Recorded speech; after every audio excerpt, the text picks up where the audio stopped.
Imagine a man bursting into a crowded 19th century marketplace, waving a lantern in the morning light, screaming to anyone who will listen that God is dead and that humanity has killed him. He arrived to deliver a warning. For centuries, the entire Western concept of right and wrong, of value and purpose, relied entirely on a divine creator. Take that creator away, and the entire moral bedrock of society collapses. The German philosopher Friedrich Nietzsche wrote that scene in 1882. He saw exactly what was coming. When a culture loses its central anchor, the resulting disorientation is total. Up and down lose their coordinates. As Nietzsche put it, the straight becomes crooked, and all that stands begins to reel. Stripping away absolute certainty does not immediately set us free. It leaves us entirely unprepared, staring down into a cold, structureless abyss. Nature abhors a vacuum. When objective morality vanishes, nihilism rushes in to take place. To defend against the terrifying emptiness of this new reality, society develops a psychological coping mechanism. Nietzsche called this resulting population the last man. The last man is highly cynical, is completely comfortable, and entirely devoid of ambition. He no longer strives for greatness or takes immense risks. His only remaining goal is to survive the day with as little friction as possible. It is a deliberate collective blindness. Outside their warm, well-lit rooms, an infinite, silent universe stretches out in all directions. The last man simply blinks, claims to have invented happiness, and refuses to look out the window. A species entirely satisfied with mere survival eventually decays.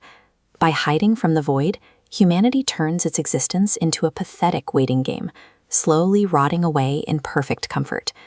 To wake us up, Nietzsche forces us to examine our historical moral codes. He argues that concepts like meekness and submission were never divine commands. They were survival tools, a slave morality invented to protect the weak from the strong. Behind those invented codes lies a brutal reality. The universe operates with mechanical indifference. It does not punish the wicked or reward the virtuous, because the universe has no built-in concepts of good and evil. There is no grand historical arc bending toward justice. There is no final destination, and no heaven waiting at the end of the road to make our suffering worthwhile. We are entirely alone. The comforting historical narratives we used to navigate the world have evaporated. Tearing down those illusions causes immense psychological pain. Yet, unless we strip away every comfortable lie, we cannot even begin to discover what is actually true. Once the lies are gone, Nietzsche presents his ultimate test of psychological endurance, a thought experiment known as the eternal recurrence. Look at this linear timeline. Assuming infinite time but finite matter, every possible combination must eventually repeat. The timeline bends into a loop, replaying endlessly. Every pain, every humiliation, and every joy will happen again, exactly as before, over and over, for eternity. For anyone relying on the promise of a better afterlife, this idea is paralyzing. The weight of infinite repetition drags them down into absolute despair. The eternal recurrence is a filter. It crushes those who need external validation, while challenging the strong to find a reason within themselves to endure the cycle.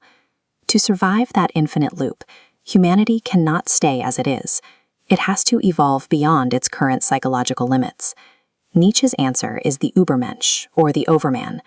This is not a biological evolution, but the absolute pinnacle of human mental and spiritual independence. Modern humans are a bridge, not a destination. We are a fraying rope suspended over a deadly chasm, strung between our past and the overman. Previous philosophers, like Arthur Schopenhauer, looked at the suffering of the world and advocated retreat, urging people to deny their desires and minimize their existence. The overman takes the exact opposite approach. Survival requires refusing to back away from the ledge and finding the courage to walk straight across the abyss. The engine driving the overman forward is the will to power. Far from subjugating others, it represents the internal drive to conquer oneself and forge one's own values. From that self-mastery comes what Nietzsche calls the holy yea. It is a spiritual health so robust that you can look at the terrifying loop of the eternal recurrence and joyfully say, "Yes, I will do it all again." The overman does not act out of fear or duty. He acts from a massive surplus of internal energy, creating new meaning with the innocence, playfulness, and focus of a child at play. The death of God did not bury human meaning. It acted as a demolition.